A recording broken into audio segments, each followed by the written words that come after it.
right, thanks, Dave. BP made a $20 billion promise to aid in the efforts to clean the Gulf Coast. But with their stock plummeting and cost estimates reaching upwards of $70 billion, could they be possibly thinking about bankruptcy still? We are joined by Peter Morici, business professor at the University of Maryland, and Peter Kaufman, president of the Gordian Group and co-author of the book Distressed Investment Banking. Gentlemen, thanks to both of you for being here. Good morning. Peter Kaufman, I want to start with you. People were heaving a huge sigh of relief when BP put this money into escrow because they thought, oh, good, at least the money for all of the claims will be there regardless of what happens. You say not true? Well, I say not so fast. BP has options. BP has a lot of money, and the parent is a foreign corporation.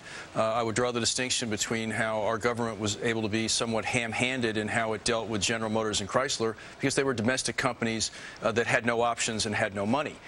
Here, BP is continually being said about them that, well, they can afford to pay this and they can afford to pay that. And I would say that just because you can afford to pay something doesn't mean that you should or will.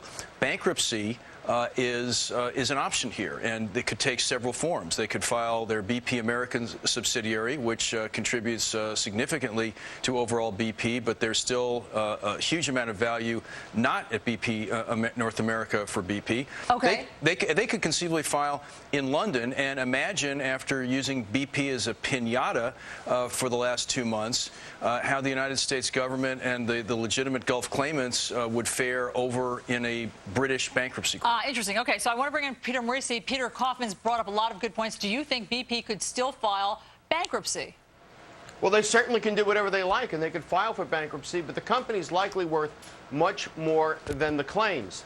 As a consequence, the company is worth more to the shareholders if they pay out the claims. The real question here is not whether BP is required to pay for the damage it's created, say $20 billion, or whether President Obama is going to use it as a cash cow, as he did in this recent meeting, forcing BP to pay for laid-off workers from other companies because the president decided to stop drilling overall, which is absurd.